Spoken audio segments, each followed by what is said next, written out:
नमस्कार। दिल्ली की जंग बहुत गर्म है और वो इसलिए कि जब बात किस्मत, डर और भाषा पर आ जाए तो आप समझ सकते हैं मामला कितना संगीन होता जा रहा है।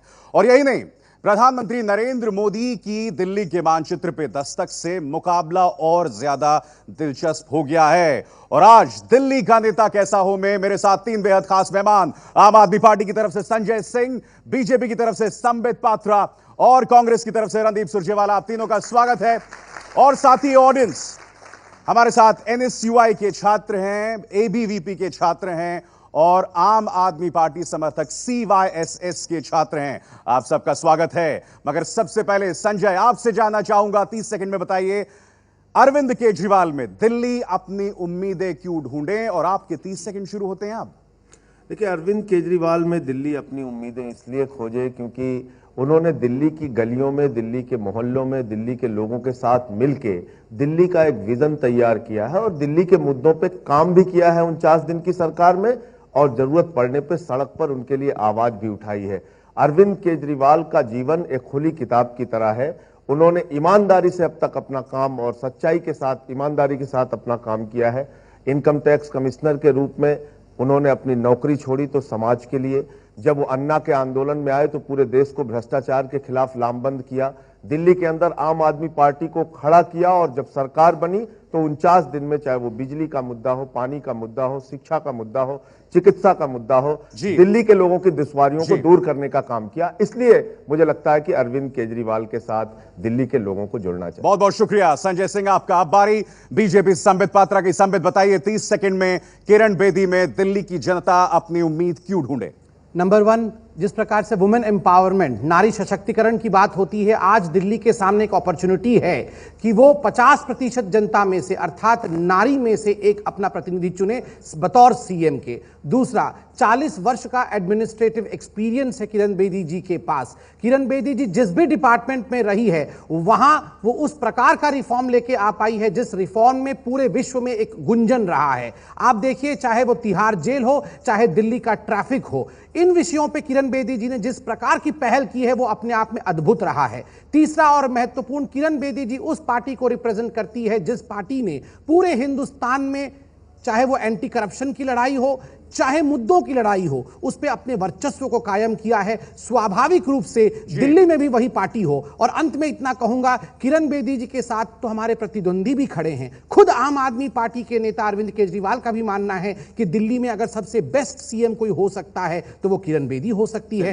तो क्यों नहीं हम एक साथ मिलकर किरण बेदी को चुने? और अब बारी रणदीप सुरजेवाला की। रणदीप जी, आप बताइए 30 सेकंड में, अजय माकन सबसे बड़ी उम्मीद दिल्ली की जनता के लिए क्यों?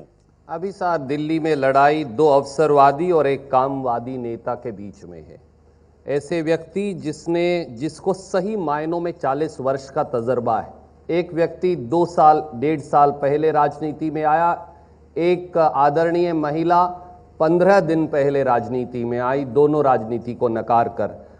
छात्र संघ की राजनीति से लेकर, दिल्ली यूनिवर्सिटी की राजनीति से लेकर, दिल्ली की विधानसभा में 4-4 बार विधायक से लेकर, 2 बार दिल्ली की सरकार में मंत्री से लेकर, दिल्ली की विधायिका में स्पीकर से लेकर, नई दिल्ली से 2 बार सांसद से लेकर, भारत सरकार में एमओएस और कैबिनेट मंत्री तक 40 वर्ष का तजर्बा अजय माकन जी के पास है। वो दिल्ली के दिल को जानते हैं, वो दिल्ली की समस्याओं को जानते हैं। और मैं याद दिलाऊं, ये वही दिल्ली है जब 1998 में हमने बीजेपी से ली तो पर्यावरण दूषित था और आंखें जलती थी। अजय माकन सीएनजी बसेस लेकर आए, सीएनजी लेकर आए, पूरी दिल्ली को हमने बदला और बदलती दिल्ली के अंदर 15 साल तक अजय माकन एक निर्णायक भागीदार रहे। बहुत बहुत शुक्रिया आपका रणदीप सुरजेवाला। तो तीनों पक्षों ने अपनी बात रखी और अब आगाज करते हैं हमारे आज के विषय का। सवाल यह कि भाषा पर काबू कौन खो रहा है? क्या कैंपेनिंग का स्तर लगातार गिरता जा रहा है? सवाल यह संबित पात्रा, जब तक आपने अन्ना हजारे की मूर्ति पर माला डलवाई थी तो चलिए वो एक किस्म का व्यंग हो सकता है, उनकी मूल्यों को ये तिलांजलि दे रहे हैं, वो एक किस्म का व्यंग हो सकता है। आपने उनके बच्चों का कैरिकेचर पेश किया, पर्सनली मुझे उस पर आपत्ति है, मगर चलिए वो भी व्यंग का हिस्सा है। मगर अब आपने एक बारूदी सुरंग पे पांव रख दिया है। आपने उपद्रवी गोत्र की बात कर दी है। मैं तो ये जानना चाहता हूं कौन महानुभव है आपकी पार्टी में कि सियासत से, चुनाव से 4 दिन पहले वो गोत्र की बात कर रहा है, जाति की बात कर रहा है। कौन महानुभव है आपकी पार्टी में जो इस तरह से लिख रहा है? पहली बात है, जो लोग कार्टून को, मैं आम आदमी पार्टी के लिए कह रहा है कि जो कार्टून को नहीं समझ सकते वो शासन को क्या समझेंगे, इसलिए उन्हें शासन समझाने की आवश्यकता भी नहीं है। दूसरा महत्वपूर्ण विषय है, आप पूरे सेंटेंस को पढ़िए तो उसमें लिखा गया है आपका उपद्रवी गोत्र, अर्थात आप पार्टी का उपद्रवी गोत्र। वो तो हर कोई जानता है कि आप पार्टी का जो गोत्र है वो उपद्रवी ही है, और ये स्वघोषित है। अर्थात खुद केजरीवाल जी ने कहा था कि मैं तो अराजक हूं, मैं तो अराजक हूं। अगर अराजक को अराजक ना कहा जाए और अराजक को अराजक कह देने से अराजक को बुरा लग जाए तो ये राजक की गलती नहीं है, ये वो अराजक की गलती। ये आप स्पष्टीकरण दे रहे हैं संबित, मगर आप भी जानते हैं कि ये मौसम सियासत का है और मुद्दा जिस तरह से आम आदमी पार्टी इसे बना रही है उससे स्पष्ट हो रहा है कि उसे वो कहीं ना कहीं अग्रवाल समुदाय से जोड़कर देख रही है, बनिया समुदाय से जोड़ के देख रही है, जो आपके लिए बहुत मुश्किल का सबब होगा। दो चीजें कहा, पहला कहा कि जो कार्टून नहीं समझ सके उसे शासन समझ में नहीं आएगा। दूसरा, जो समझ के भी उसे राजनीति का रूप देने की चेष्टा करे उसे भी जनता तो सवाल समझाएगी। यह है संजय, आपका यानी कि आम आदमी पार्टी का उपद्रवी गोत्र है, क्यों आप खींच रहे हैं उसे जाति समुदाय तक? ये कि देखिए, झूठ और अफवाह फैलाने के मामले में भारतीय जनता पार्टी से इस देश के अंदर कोई प्रतियोगिता नहीं कर सकता। साफ तौर पे उसमें वैश्य समाज के लोगों को, उनके गोत्र को उपद्रवी गोत्र कहा गया है, ये उस विज्ञापन को देख के स्पष्ट होता है। दूसरी बात, आपने 3 विज्ञापन छापे नकारात्मक प्रचार के जरिए, और कार्टून से आप संदेश देते हैं, कार्टून के माध्यम से एक संदेश आप देना चाहते हैं। तो उस कार्टून से आप क्या संदेश देना चाह रहे हैं? अन्ना जी के चित्र पर, जीवित अन्ना जी के चित्र पे आपने माला पहना दी। दूसरे कार्टून से आपने उनके परिवार को टारगेट किया। तीसरे कार्टून से उस समाज को आपने टारगेट किया। मेरा कहना यह है, एक कवि महाराज हैं, आप विज्ञापन के जरिए समझ पाते हैं?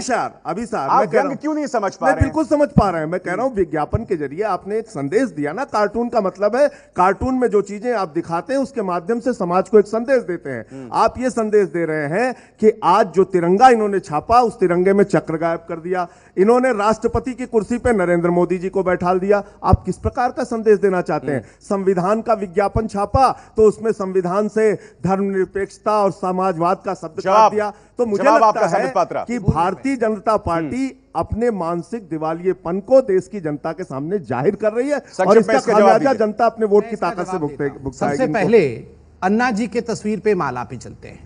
आप देखिए उसका जवाब खुद आपने एक बहुत अच्छी तरह से दिया कि तिलांजलि दी गई है अन्ना जी के सिद्धांतों को, और किसने तिलांजलि दी ये पूरा विश्व जानता है। मगर मैं आना चाहूंगा पेज नंबर 156 अन्ना क्रांति नामक किताब का, जिसको खुद आशुतोष जी, जो कि बहुत जाने माने नेता है आम आदमी पार्टी का, उन्होंने लिखा है। उन्होंने कहा जब अन्ना जी की तबीयत बहुत बिगड़ गई थी 9वें दिन के अनशन के दौरान, और अन्ना जी को नरेश त्रिहान जी ने ग्लूकोज लगा दिया था, तो एक कोने में बैठ के अरविंद केजरीवाल जी ने मीडिया को मैसेज किया कि ये क्या हो रहा है, ये तो यहां ग्लूकोज चढ़ाया जा रहा है अन्ना जी को, और अंततः अन्ना जी ने ग्लूकोज निकलवाना पड़ा, जान को खतरे में डालकर। ये बीजेपी नहीं कह रही है, ये आशुतोष जी खुद कह रहे हैं। तो आप बताइए अन्ना जी को मारने की साजिश किसने की? अल्लाह, मैं बीच में बिल्कुल नहीं बोल रहा। अन्ना जी को माला पहनाने की साजिश तो आपने की, हमने तो सिद्धांतों को माला पहनाया। अब बताइए कि आप अन्ना जी को मारने की जो प्रक्रिया कर रहे थे, क्या वो अवसरवादिता नहीं है? ठीक है, देखिए, मुझे लगता है ये बहुत ही गंभीर प्रश्न इन्होंने उठाया। इस प्रकार के आरोप, निराधार आरोप लगाने का बीजेपी का जो रवैया है, ये बहुत ही आपत्तिजनक है। अन्ना जी के प्रति, अन्ना जी कोई बच्चे नहीं है। उन्होंने 13 दिन का अनशन खुद से चलाया था, रोज खड़े होते थे, रोज बोलते थे, कहते थे दिल दिया है जान भी देंगे ऐ वतन तेरे लिए। ये अन्ना जी अपने मुंह से कहते थे। संबित पात्रा को वो सुनाई नहीं दिया, भारतीय जनता पार्टी के लोगों को वो सुनाई नहीं दिया। आप उनके अनशन को भी मजाक बना रहे हैं, उनके अनशन पे भी आप सवाल खड़ा कर रहे हैं। आरोप प्रत्यारोप दोनों पार्टियों के बहुत हो गए।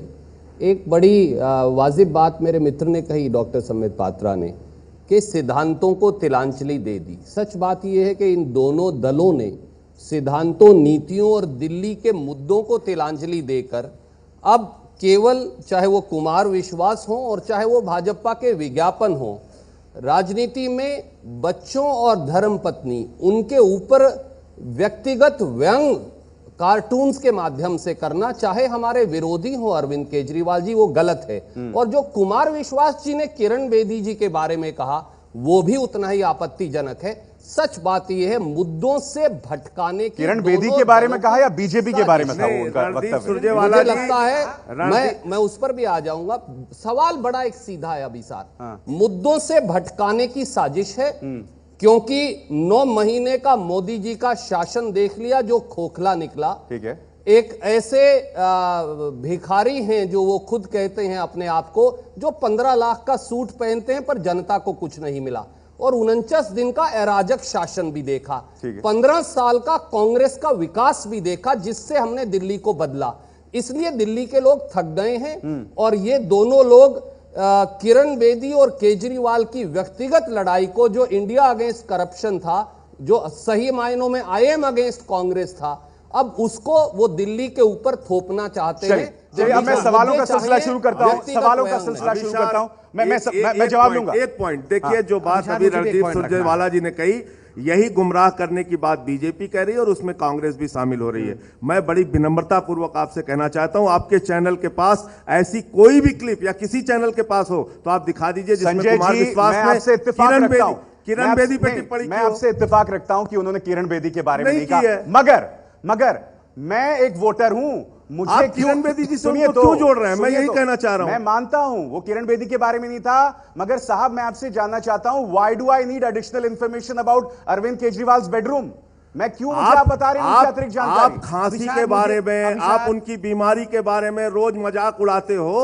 उन्होंने व्यंग के अभी आप व्यंग समझने की बात कर रहे थे, ये मतलब नहीं समझ में आया? आप भी उसी हमाम में? नहीं, बिल्कुल नहीं। आप भी उसी हमाम में? हम खुले आम आपसे कह रहे हैं, एबीपी न्यूज चैनल के पास अगर कोई ऐसी क्लिप हो जिसमें किरण बेदी सवालों पे चलूंगा। देखिए क्या कहा गया किरण जी के लिए तो हम जानते हैं, हम दोहरा भी नहीं सकते हैं, मगर उसी कुमार विश्वास जी ने, देखिए वो एक व्यंग्यकार हैं, हम सम्मान करते हैं व्यंग्यकार का, मगर उन्होंने ही व्यंग के अंदाज में साउथ इंडिया की महिलाओं को काली पीली कहा था कि नहीं, और उसके बाद साउथ इंडिया की महिलाओं से बाद में हाथ जोड़ के माफी मांगी थी कि नहीं? क्या दिल्ली में साउथ इंडियन महिलाएं रहती नहीं है? नहीं भी रहे, क्या हिंदुस्तान के साउथ इंडिया की महिलाओं को काली पीली, मैं बीच में बिल्कुल नहीं बोलता हूं, आप मेरे बात बोलिएगा।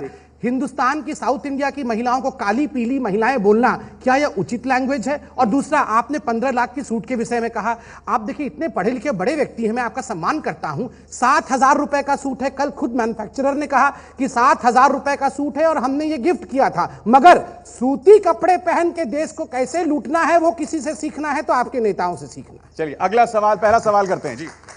नमस्कार सर, मेरा नाम अमन आकाश है और मेरा सवाल संबित पात्रा सर से है। सर, आप कह रहे हैं कि दिल्ली में किरण बेदी को इसलिए लाया गया है ताकि नारी सशक्तिकरण हो, वुमेन एम्पावरमेंट हो। वहीं आपके साक्षी महाराज जी बयान देते हैं कि हिंदू महिलाओं को कम से कम 4 बच्चे पैदा करना चाहिए। ये किस तरह का नारी सशक्तिकरण है?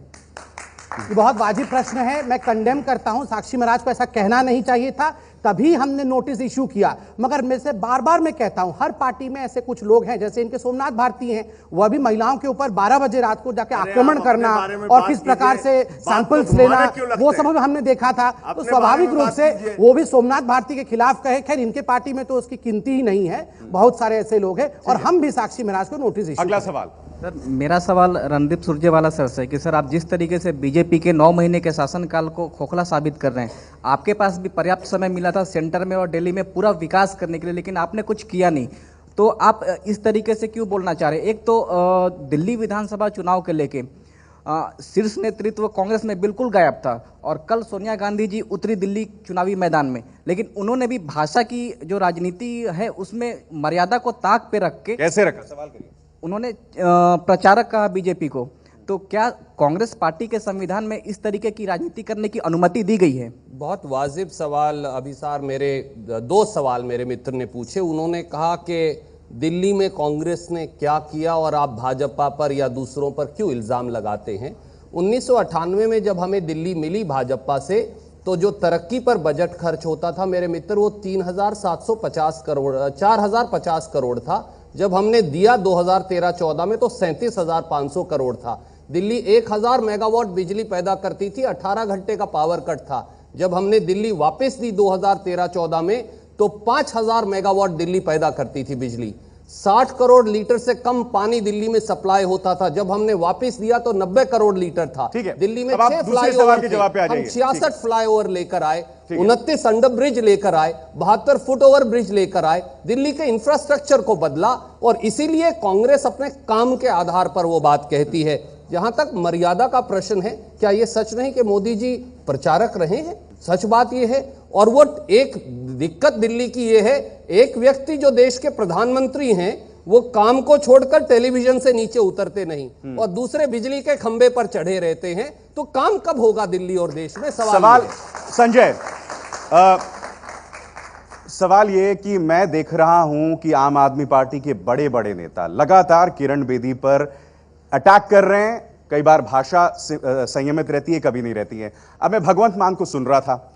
अब किरण बेदी का गला खराब है नहीं खराब है वो चलिए एक सियासी मुद्दा है, मगर वो बाकायदा उसकी मिमिक्री करके दिखा रहे थे। तो ये क्या ये सही है संजय? मेरा अपना मानना है, व्यक्तिगत रूप से मेरा मानना है कि जिस प्रकार से भाषा को बिगाड़ने का काम राजनीति में हो रहा है, और कांग्रेस और बीजेपी के अगर आप उनकी शब्दावली और उनके विचार और उनकी भाषा को याद करें, पिछले इलेक्शन में शीला दीक्षित जी मुख्यमंत्री रहते उन्होंने कहा अरविंद केजरीवाल मौसमी कीड़ा है। इनके कानून मंत्री जी ने कहा गटर स्नाइप है, गंदी नाली का कीड़ा है। अब भाजपा के नेताओं को सुन लीजिए, कोई राक्षस कहता है अरविंद केजरीवाल को, कोई भगोड़ा कहता है, कोई नटवरलाल कहता है, कोई नक्सलवादी कहता है। बंदर ये भूल किस गया। प्रकार की भाषा है? लगातार इस प्रकार की भाषा का इस्तेमाल कांग्रेस और बीजेपी के नेताओं के द्वारा किया जा अब रहा बताइए है। संबित अभी आप पात्रा- राम यादव और जो दूसरा शब्द बोला था वो चैनल पे ठीक है। बोल भी नहीं सकता। ठीक है। तो अब सवाल ये इनका स्तर इससे नक्सलियों पता को चलता है। जंगल भेजने भाषा की का बात अगर स्तर मोदी जी कहां करते तक लेके हैं जा संबित रही है? पात्रा, तो आपके जो प्रतिद्वंदी हैं अरविंद केजरीवाल की, उन्हें बंदरों से इतना प्रेम क्यों है? वो क्यों अरविंद केजरीवाल अच्छे खासे आदमी हैं, उन्हें बंदर बता रहे हैं? बताइए क्या मतलब हुआ? देखिए, वो बंदर की राजनीति में नहीं पढ़ना चाहता हूं। वो मनुष्य हैं, इसमें कोई शक नहीं है, अच्छे आदमी है, वो कर रहे हैं अपनी राजनीति, अलग बात है। इसलिए इस प्रकार से इस बंदर को मत ये लाइए। नुपुर शर्मा जी को समझाइए। नहीं, देखिए मैं नहीं जानता उन्होंने क्या बोला, मगर एक बात, एक बयान इनका रटाया है। मगर एक बात मैं एक याद दिलाता हूं, जो प्रेस कॉन्फ्रेंस करते थे अरविंद केजरीवाल यही कॉन्स्टिट्यूशन क्लब में, ये चोर है, ये सब चोर है। कम से कम सैकड़ों बार हर कोई चोर है, जितने भी पार्टी के, चाहे हमारे पार्टी को हो, इनके पार्टी को, कभी कभी खुद के पार्टी के लोगों को भी जो निकल गए हैं, ये चोर हैं, ये चोर हैं, ये डकैत हैं, ये लुटेरे हैं। क्या इन शब्दों का प्रयोग नहीं किया गया? और भी खराब खराब शब्दों का उन्होंने प्रयोग किया।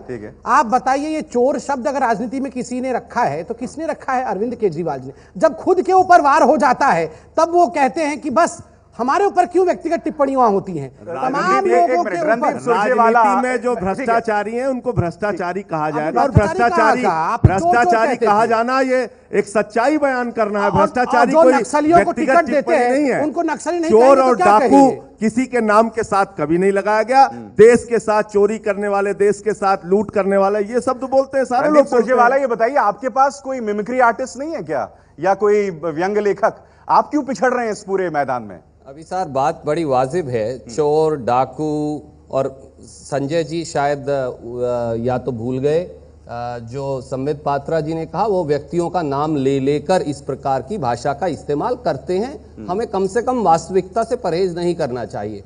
तो चोर, डाकू, लुटेरे, बंदर और न जाने क्या क्या, पर क्या दिल्ली चोर, डाकू, लुटेरे, बंदर, गाली, अपशब्द, इस प्रकार की अपमानजनक भाषा एक दूसरे के इस्तेमाल करने से बदल जाएगी? हम 21वीं सदी की दिल्ली की बात कर रहे हैं, जो युवा है, जो एस्पिरेशनल है, जो आगे बढ़ना चाहती है, जो नए रोजगार चाहती है, जो तरक्की चाहती है, वो इसीलिए कांग्रेस ये भाषा छोड़कर हम केवल विकास तरक्की की उठाना। अब अगला सवाल, दूसरों को आगे संजय, ये रणदीप जी को जब विपक्ष में तभी याद आ रहा है कि तरक्की की भाषा जानती है। बेनी प्रसाद वर्मा जी इनके कैबिनेट मंत्री थे, उन्होंने कहा अन्ना हजारे को यूपी में घुसने नहीं देंगे। और अब आप लोगों में प्रतिस्पर्धा चल रही है कि बेनी प्रसाद वर्मा का रिकॉर्ड कौन तोड़े? ऐसी भाषा का इस्तेमाल करते रहे इनके नेता। संजय ये भूल गए कि उन्हीं श्रीमती अन्ना हजारे जी ने अब कहा है कि श्री अरविंद केजरीवाल अवसरवादी हैं, वो सत्ता के लालची हैं, और वो सत्ता के लालच में सारा अकेले अपने आपको सिद्धांतों दिखाता हूं को थोड़ा धोखा सा। दे रहे ये हैं। आपको अकेले इंटरनेट थोड़ा सा मैं भी आवाज आईना मैंने दिखा नहीं दूं। सुना। ये भुखलाए हुए चूहे किसने कहा था? भुखलाए हुए चूहे। और दूसरा, जहर की खेती भी तो किसी ने कहा था। मौत की सौदागर, और फिर बोटी बोटी काट दूंगा, ये सब किसके डिक्शनरी में लिखा था? जरा चिंता इस पे भी करना पड़ेगा। खैर, 12th प्लेयर हैं, गेम से बाहर हैं, इसलिए ज्यादा चर्चा उनकी हो नहीं रही है, यह अलग विषय है। सर, मेरा नाम खुर्शीद है। मेरा सवाल सुमित पात्रा जी से है। सर, आपका नारा है सबका साथ सबका विकास, जबकि आपकी पार्टी के ही नेता कहते हैं कि हिंदू राष्ट्र बनाओ, कोई कहता है कि संविधान की प्रस्तावना से सेकुलर सोशलिस्ट शब्द हटाओ। सर, इस सबका सबका मतलब आपके लिए क्या है? किसने कहा सोशलर और सेक्युलर शब्द हटाने के लिए? किसने कहा? किसने तो नहीं कहा हमारे पार्टी में से। वो जो एडवर्टाइजमेंट छापा गया था वो 42nd अमेंडमेंट से पहले जो ओरिजिनल, सम्मित को पता नहीं कि उनके सरकारी माफ करेंगे, मैं कभी उनको टोकता नहीं बीच आप में, थोड़ी देर में वो टोक मेरे दीजिएगा, मित्र हैं। अभी मैं कंप्लीट कर दूं। सर, उनके सरकारी प्रवक्ता श्री रविशंकर प्रसाद जी ने कहा कैबिनेट की बैठक के बाद कि संविधान से समाजवाद और धर्मनिरपेक्षता शब्द अगर शिवसेना मांग करती है तो गलत क्या है, इस पर चर्चा बहस होनी चाहिए, चर्चा होनी चाहिए। और आपके पास 42nd इसकी अमेंडमेंट रिकॉर्डिंग। से पहले हाँ। जब नेहरू जी थे और सोशलिस्ट और सेक्युलर शब्द नहीं था, तो क्या हिंदुस्तान सेक्युलर और सोशलिस्ट नहीं था? क्या सुरजेवाला जी यही कहना चाहते हैं कांग्रेस भी आके इंदिरा गांधी के जमाने में ही सेक्युलर हुई, नेहरू जी कम्युनल थे? अगर ये सच्चाई है तो ये अलग विषय है, मगर इतना कहना है कि इन विषयों को बेफजूल तरजीह देना मुझे लगता है महत्वपूर्ण नहीं है, क्योंकि वो केवल फर्स्ट प्रियम्बल का जो ओरिजिनल कॉपी है, हिंदुस्तान का भी अधिकार बनता है कि वो ओरिजिनल कॉपी को देखे। हमने इतिहास दिखाया, इतिहास तो उस समय इन दोनों शब्दों को इंक्लूड आपने नहीं किया था, तो जवाब आपसे पूछना चाहिए। चलिए अगला सवाल। अभी सर ये बहुत महत्वपूर्ण बात है। आज की तारीख में देश का जो कानून है, जो नियम है, जो संविधान है, उसी पर सरकार चलेगी या पहले से जो बदलाव हुए हैं उसको नहीं मानेगी? क्या संबित पात्रा ये कहना चाहते हैं? मैं आप दोनों से गुजारिश करूंगा, ये एक ऐसा विषय है जिस पर हम अलग से बहस कर सकते हैं। और हम वापस दिल्ली की सियासत पर आते हैं। संजय, संबित, रणदीप प्लीज। चलिए अगला सवाल। मेरा सवाल संबित पात्रा जी से। कल दिल्ली में मोदी जी की रैली हुई थी, उन्होंने कहा था कि जो कच्चे तेल के दाम गिरे हैं वो उनके अच्छे नसीब के कारण गिरे हैं। तो क्या जो कश्मीर में बाढ़ आई थी और महाराष्ट्र में किसान ने सुसाइड किए थे वो भी उनके अच्छे नसीब के कारण हुए थे? पहली बात तो है ये समझने की आवश्यकता है कि उन्होंने ऐसा नहीं कहा। उन्होंने क्या कहा, मैं बिल्कुल स्पष्ट शब्दों में कहता हूं। उन्होंने कहा कि अगर अच्छे दिन आ रहे हैं, अच्छी चीजें हो रही हैं, तो हमारे प्रतिद्वंदी कहते हैं ये क्या करे, अच्छे काम मेहनत से थोड़ी हो रहा है, ये तो मोदी का नसीब अच्छा है जो अच्छा हो जा रहा है। तो उन्होंने कहा ठीक बात है, अगर नसीब से ही सब कुछ हो रहा है, मेहनत से कुछ नहीं हो रहा है, तो नसीब वालों को ही लाओ, बदनसीबों को मगर बदनसीब शब्द का इस्तेमाल सही था संबित। अब मैं बताता हूं बदनसीब शब्द का इस्तेमाल सही था। अब मैं बताता हूं ना, बताता हूं, धीरे धीरे सब बताता हूं, पूरा खोलता हूं दोनों की। क्यों बदनसीब है अरविंद केजरीवाल और क्यों नसीब वाले हैं मोदी जी, क्यों बदनसीब है राहुल गांधी, तीनों का बताता हूं। उन्होंने नाम नहीं लिया था, इन्होंने मैं बता रहा हूं ना। बदनसीब इसलिए है अरविंद जी, मां भारती की सेवा करने का मौका अरविंद जी को मिला। ये मौका बहुत कम लोगों को मिलता है। अपने चचेरे भाई कांग्रेस के साथ मिलकर सरकार बनाया इन्होंने, मां भारती की सेवा करने का मौका मिला, मगर क्या किया उन्होंने, पैरों तले रौंद दिया उस नसीब को। इसको बदनसीबी तो कहते हैं। जब सेवा करने की मौका मिले तो मेवा खाने भाग जाना, उसको बदनसीबी। जवाब संक्षेप में चाहूंगा आपका। देखिए बिल्कुल सही कह रहे हैं, ये सही कह रहे हैं कि हम लोगों की बदनसीबी थी, हम इनको समझ नहीं पाए। हमको ये चचेरा भाई कह रहे हैं, लेकिन जब भ्रष्टाचार विरोधी कानून हमने जनलोकपाल का रखा तो दोनों सगे भाई मिलकर विधानसभा में कहे हम 40 32 भाजपाई 8 कांग्रेस आई और इन लोगों ने मिलकर जनलोकपाल कानून को गिराया। आज पूरा देश इस बात को जानता है, चाहे कोयला घोटाले का मामला हो, चाहे काला धन का मामला हो, हर जगह दोनों भाई एक साथ काम आपका रिएक्शन? अभी सर एक देश के नसीब को इन लोगों ने मिलकर खराब किया है। इनसे बढ़कर एक बड़ा प्रासंगिक प्रश्न एक नौजवान साथी ने पूछा था, वो ये था कि जब तेल के दाम $105 से $45 बैरल हो जाते हैं तो उसे मोदी जी अपना नसीब बताते हैं, पर वो ये बताना भूल गए दिल्ली वालों को कि उसका फायदा उन्होंने दिल्ली वालों को नहीं दिया। हिंदुस्तान अकेला दुनिया का ऐसा देश है जहां अगर जहाज का तेल डॉक्टर संबित पात्रा डलवाएं तो वो 46 रुपया लीटर है, पर अगर आप स्कूटर में तेल डलवाएं तो वो 60 रुपया लीटर है। क्यों कच्चे तेल के गिरे दामों के भाव का फायदा आम जनमानस को नहीं दिया गया? क्यों रेल का भाड़ा बढ़ाया जा रहा है, मेट्रो का भाड़ा बढ़ाने की तैयारी की जा रही है? क्यों सब्जी आज भी गोभी 60 रुपया और टमाटर 40 रुपया है, पर मोदी जी को वो शायद नहीं, मगर मैं जानना चाहता हूं, देखिए संबित, जब आप सियासत करें, नकारात्मक सियासत विपक्ष के पक्ष में ही काम करती है। अब देखिए, मेरी किस्मत, मेरा डर, मेरे डर से दिल्ली की सरकार चलेगी। अब आप क्यों डरा रहे हैं जनता को? जनता को नहीं डरा रहे हैं, उनको डरा रहे हैं जो डरा भी नहीं रहे हैं, उनको ताकीद कर रहे हैं जो सरकार में आएंगे कि यहाँ डर क्यों नहीं, यहाँ मैं जानना चाहता हूं प्रधानमंत्री नरेंद्र मोदी की सोच में ऐसा क्या है कि वो डराना चाहते हैं? एक ही टैगलाइन चलेगा, मोदी जी ने यही स्पष्ट किया है, ना खाऊंगा ना खाने दूंगा। मगर डर क्या है? लूट के जिस प्रकार से देश को बर्बाद किया है वो नहीं चलेगा। डर क्या है मैं जानना चाहता हूं। मैं जानना चाहता हूं इस तरह के डिफेंसिव रिग्रेसिव शब्द क्यों? मेरी किस्मत, मेरा डर क्यों? अब मैं उत्तर देता हूं। आप देखिए, डर शब्द का प्रयोग सबसे ज्यादा किसने किया है? हर दिन आप सुबह टीवी ऑन करिए, एफएम ऑन करिए तो अरविंद जी बोल रहे होंगे आज बीजेपी डर गई है। अब ऐसा हो गया, बीजेपी डर गई है। और शाम को देखिए तो मोदी जी इंस्पायर्ड हैं क्या केजरीवाल से? नहीं, मैं बता रहा हूं। शाम को देखिए तो राहुल जी बोल रहे होंगे, राहुल जी तो खैर बता नहीं रहे होंगे, बाकी लोग राहुल जी के बिहाफ पे बोल रहे होंगे अब हम आ गए हैं, राहुल जी आ गए हैं, सब डर गए हैं, बीजेपी डर गई है। अरे 2012 से ही हम डरे हुए हैं, सब लोग बोल रहे हैं हम डर गए हैं, गुजरात में डर गए, लोकसभा चुनाव लड़ने आए वहां भी डर गए, अब जितने 5 राज्यों में चुनाव हुए वहां डर गए, अब दिल्ली में हम डर गए। डर कौन कर रहा है? मेरा सवाल सीधा था कि क्या देश का प्रधानमंत्री, एक मिनट संजय, क्या देश का प्रधानमंत्री सरकारों में डर पैदा करेगा? क्या इसके जरिए आप आत्मविश्वास पैदा करेंगे? ये सवाल था जिसे आपने डाल दिया है। देश के प्रधानमंत्री ने 2014 के चुनाव से पहले एक बहुत बड़ी उद्घोषणा की थी, मैं बता दूं। उस उद्घोषणा में उन्होंने कहा था, मैं नरेंद्र मोदी हिंदुस्तान का चौकीदार बन के खड़ा रहूंगा, एक अठन्नी भी अगर हिंदुस्तान के खजाने से बाहर चले जाए तो ये चौकीदार जवाबदेह रहेगा। चौकीदार डर नहीं पैदा करेगा तो कौन डर पैदा करेगा? सच तो यह है, क्या मोदी के आने से डर गए आप लोग? मैं संजय आपसे ले लूंगा, क्या मोदी जी के आने से डर गए हैं आप लोग? अभी सर, जो प्रधानमंत्री होता है देश का, उनको ये जानना चाहिए वो पूरे देश के प्रधानमंत्री हैं, वो बीजेपी के प्रधानमंत्री नहीं। और ये देश संविधान के शासन से चलता है, व्यक्तियों के डर से नहीं।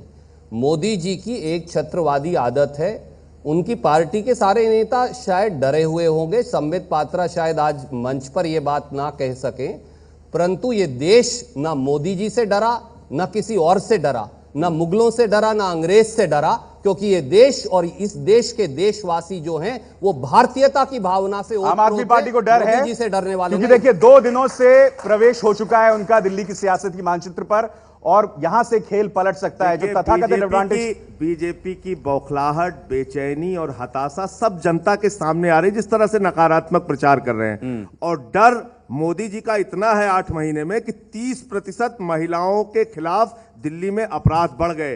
डर इतना है, और भ्रष्टाचार को ऐसे नियंत्रण कर रहे हैं मोदी जी, जो देश के चौकीदार कहते हैं अपने शब्दों में। उन्हीं के पार्टी के शेर सिंह डागर प्रदेश उपाध्यक्ष 4 करोड़ रुपए में हमारे विधायक को खरीदने की कोशिश करते हैं। ये उनका डर है। ना भ्रष्टाचार पे अंकुश है, ना महिलाओं के अपराध पे अंकुश है, ना महंगाई पे अंकुश है। मैं आपको याद दिलाऊं, मैं तो आज दूसरों की बात कर रहा हूं, मतलब मैं अपने शब्दों से नहीं कहूंगा, जो इनके पार्टी के लोगों ने कहा। आशुतोष जी का तो कहा ही, शांति भूषण जी और प्रशांत भूषण क्या कह रहे हैं? 2-2 करोड़ रुपए लेके अरविंद केजरीवाल जी ने टिकट दिए। ये तो पितामह कह रहे हैं, आम आदमी पार्टी के पितामह का बयान है कि किस प्रकार से करप्शन आम आदमी पार्टी के अंदर ही फैल गया है। और सुरजेवाला साहब देखिए, मैं तो ये कह रहा था कि देशवासी क्यों डरे? देशवासियों को डरने की जरूरत नहीं है। मोदी जी तो देशवासियों को डरा नहीं रहे थे, वो लुटेरों को डरा रहे थे कि लुटेरे सावधान, अगर खजाने के पास आओगे तो मैं खड़ा हूं वहां पे और मैं तुम्हें लूटने नहीं दूंगा। तो आप क्यों बौखलाए हुए हैं? आप तो अच्छे हैं ना? नहीं, अगर आप इतने अच्छे हैं तो आप क्यों डरे हुए हैं? आप मत डरिए ना, आपके पास है तो मत डरिए। ये जो आप क्लैरिफाई अब कर रहे हैं, ये क्लैरिफाई संबित पात्रा अब आप कर रहे हैं, वो डर उनका सिर्फ अगर इनकी सरकार बन गई या उनकी सरकार उनके लिए नहीं है। किरण बेदी के नेतृत्व में भी सरकार बनी, उनको भी डराया उन्होंने। किसी की भी सरकार, मतलब अपने लिए भी कहा उन्होंने कि अगर हमारा भी व्यक्ति आ जाता है, जो कि आएगा ही, तो हमारे व्यक्ति भी सावधान रहे कि चौकीदार बैठा है, यहां से कुछ नहीं उठा सकते। पहली बात तो यह कि इस प्रकार के अगंभीर टिप्पणी और बयानबाजी करने से संबित पात्रा जी को बचना चाहिए। आज आपके नरेंद्र टंडन ने पत्र लिख के कहा है, आपके एक नेता के बारे में, संगठन मंत्री दिल्ली प्रदेश के, महिलाओं के बारे में आरोप लगाया है और पैसा लेने के बारे में आरोप लगाया है। वो सारे आरोप सही हैं। चलिए आप इस प्रकार की टिप्पणी करके कि शांति भूषण जी ने क्या किया, शांति भूषण एक पैसे नेकी का है क्या? पूरे दिल्ली के अंदर 70 टिकट दिए गए, एक पैसे का टिकट के लेने देने में आरोप आप दिखा देंगे तो राजनीति से संन्यास ले लेंगे, इस्तीफा दे देंगे, पार्टी बंद कर देंगे। सर मेरा सवाल संजय जी से है। वो संविधान के उल्लंघन की बात करते हैं। उनके सोमनाथ भारती जो उनके पार्टी के नेता हैं, उन्होंने मजिस्ट्रेटों की प्राइवेट मीटिंग बुलाई। क्या संविधान, भारतीय संविधान में लिखा हुआ है कि वो ऐसे मीटिंग बुला सकते हैं? क्या कानून इनकी इजाजत देता है उनको? मिनिस्टर्स की प्राइवेट मीटिंग, मजिस्ट्रेटों की। देखिए, जो कुछ भी उन्होंने किया नियम कानून के तहत किया। अगर कुछ गलत किया होगा तो उनके खिलाफ तो 365 मुकदमे वैसे ही सब लिखवा रखे हैं, सब सच का सच, दूध का दूध, पानी का पानी सामने आ जाएगा। रात में जो घटना हुई उनके क्षेत्र की, जिसको लेके बार बार विपक्षी आरोप लगाते हैं, वो सिर्फ और सिर्फ अपने क्षेत्र की जनता को, जहां पे सेक्स और ड्रग्स का रैकेट चल रहा था, उसमें मदद करने के उद्देश्य से गए थे। पुलिस को लेके पुलिस को लेके साबित नहीं हुआ संजय, और इस तरह का मामला बनाया जाता है, साबित नहीं हुआ है, ऐसे प्रस्तुत किया जाता है। आप किसी के घर पर इस प्रकार की रेड नहीं कर सकते। आपको इसकी माफी मांगनी चाहिए थी। लोग और लगातार एक ही बात को डट रहे हैं, सच्चाई सुनने के लिए तैयार नहीं। अब आप तीनों एक साथ बोल रहे हैं हमारे साथ। संजय जी, रणदीप जी, मैं अगला सवाल ले रहा हूं। संजय वहां जी के लोग क्या कह रहे हैं उसको तो कभी आपने सुनने की कोशिश नहीं की। ठीक है संजय जी, मैं अगला सवाल ले रहा हूं। मेरा सवाल कांग्रेस से है। आपने कहा कि नई पार्टीज़ को एक्सपीरियंस नहीं है और इसलिए उनको नहीं आना चाहिए, सीएम नहीं बनना चाहिए। मैं आपसे ये बोलना चाहती हूँ कि ऐसे तो किसी भी न्यू पार्टी को एक्सपीरियंस नहीं होगा तो इसका मतलब डेमोक्रेसी का मतलब ही खत्म हो जाएगा, क्योंकि न्यू पार्टीज नहीं बन पाएंगी, राइट। और मेरे हिसाब से आपने कहा राजनीति की नॉलेज नहीं है, राजनीति की नॉलेज इज नॉट इम्पॉर्टेंट हमारे हिसाब से। ठीक है, आप सवाल कर चुकी, ठीक है जवाब दीजिए। आपने वाजिब प्रश्न पूछा। मैंने ये बिल्कुल नहीं कहा कि कोई नया व्यक्ति राजनीति में नहीं आ सकता। मैंने ये कहा कि जब आप तीनों उम्मीदवारों का आकलन करें तो एक ऐसे उम्मीदवार अकेले कांग्रेस के पास हैं जिनको 40 साल का राजनीतिक धरातल का तजर्बा है। एक ऐसे व्यक्ति हैं जो 1.5 वर्ष पहले आए हैं और एक ऐसी आदरणीय महिला बीजेपी की उम्मीदवार हैं जो 15 दिन पहले राजनीति में आए हैं। ये कहकर दोनों बार बार कि हम कभी राजनीति में आएंगे नहीं और राजनीति से हमारा कोई वास्ता नहीं होगा, केवल ये तथ्य मैंने। ठीक है, अगला सवाल लेता हूं। मेरा सवाल, मैं राघवेंद्र मिश्रा दिल्ली विश्वविद्यालय का छात्र हूं। मेरा सवाल संजय जी से है कि अरविंद केजरीवाल जी कहते हैं दिल्ली की जनता से कि आप सबसे पैसा लो और वोट मुझे दो। ये अरविंद केजरीवाल जी की किस तरह की ईमानदारी है? एक अरविंद केजरीवाल जी ईमानदार हैं, बाकी दिल्ली की सारी जनता बेईमान है क्या? देखिए, पहली बात तो ये कि इस सच को आप लोग भी जानते हैं, पूरा देश जानता है कि चुनाव में पैसे और दारू का इस्तेमाल राजनीतिक दल करते हैं। पिछली बार मेहरौली में बीजेपी के दफ्तर में दारू पकड़ी गई थी, वो खबर अखबारों में है, गूगल पे सर्च कर लीजिएगा, मिल जाएगा। और बार जा रहे हैं। वो तो अब आप फिर आ गए, जिसके लिए इलेक्शन कमिश्नर ने खुद मना किया, उस बात को फिर आप यहाँ दोहरा रहे हैं। आपको नियम कानून मानना नहीं है, आपको कोई भी बात माननी नहीं है। दूसरी बात, अरे वो तो स्पष्ट रूप से आपके कार्यालय में पकड़ी गई थी दारू। दूसरी बात ये कि रणदीप सुरजेवाला जी ने जो कहा, बिल्कुल सही बात कहा। हम लोगों के पास किसी भी प्रकार का कोई अनुभव नहीं है, न चारा घोटाला का अनुभव है, न 2G घोटाला का अनुभव है, न कोयला घोटाला का अनुभव है, न CWG घोटाला का अनुभव है, न शहीदों के ताबूत में घोटाले का अनुभव है, न येदियुरप्पा की तरह आयरन ओर घोटाले का अनुभव है, और न ड्राइवर और जोशी को कंपनी का डायरेक्टर बनाने का अनुभव है। ये कोई अनुभव अरविंद केजरीवाल मेरे ख्याल से एक बात भी सही, आपको टाइम भी कम मिला। 49 दिन में क्या क्या कर लेंगे? जनता के लिए काम करने का अनुभव है, वो 49 दिन में हमने करके दिखाया है। और अभी सर 26 जनवरी के राष्ट्रीय पर्व को बीच में ध्वस्त करने का अनुभव अवश्य है, भाषा निकलती है, वो अवश्य ही नहीं है। ठीक है, अगला सवाल। शपथ पत्र देकर फिर सिक्योरिटी बाद में ले लेने का अनुभव है। जहाज ट्रेन में बनारस जाकर जहाज में वापस आकर दोबारा वहां न जाने का अनुभव अवश्य है। ठीक है, अगला सवाल लेते हैं। मेरा प्रश्न बीजेपी से है। साध्वी प्रज्ञा जी कहती हैं कि 4 बच्चे पैदा करने चाहिए और मनोहर सिंह खट्टर जी कहते हैं कि महिलाओं को जींस नहीं पहननी चाहिए। तो क्या इसी प्रकार आप महिलाओं की सुरक्षा करने का वादा करते हो? नहीं, पहली बात तो मुझे लगता है थोड़ा सा आपको ये रहा कि साध्वी प्रज्ञा बीजेपी में नहीं है, इसलिए वो साध्वी प्राची भी बीजेपी में नहीं है, ना तो वो सांसद है, ना विधायक है, ना हमारी पार्टी की सदस्य है, इसलिए उस पर मैं जवाब देने की कोई आवश्यकता नहीं है। वैसे वो शिगुफा ओरिजिनली तो साक्षी महाराज ने छोड़ा था। नहीं, मैंने साक्षी महाराज का जवाब दे दिया है। मैंने कहा वो बिल्कुल हम लोग नहीं मानते हैं उन चीजों को, हम डेवलपमेंट के आधार पर आए हैं और डेवलपमेंट को लेकर ही काम कर रहे हैं। और जहां तक ये 3 दिन से अरविंद केजरीवाल जी और अभी संजय जी ने भी बोला कि दिल्ली में महिलाओं के ऊपर आक्रमण का रेट बढ़ गया है, अत्याचार का, तो मैं बता दूं क्यों आंकड़े बढ़े हैं। वो इसलिए बढ़े हैं क्योंकि पहली बार दिल्ली के इतिहास में फ्री एफआईआर हुआ है। पहले आप महिलाओं से पूछिए, वो जब जाते थे दिल्ली में एफआईआर दर्ज कराने के लिए, अगर 100 महिलाएं जाती थी तो एक कभी एफआईआर नहीं हो पाता था। एक सेकंड में बीच में बिल्कुल नहीं बोलता हूं। इसको किस प्रकार से पारदर्शी रूप से इस सरकार ने 7 महीनों के अंदर बदला है। हर थाने में एक महिला कर्मी है, एक सेकंड, हर थाने में एक महिला कर्मी बैठी है, जो कोई भी महिला आती है बिना कुछ भी पूछे उसका एफआईआर दर्ज किया जाता है और महिला को सम्मान दिया जाता है। आप बताइए क्या इन्होंने 49 दिन में ये किया?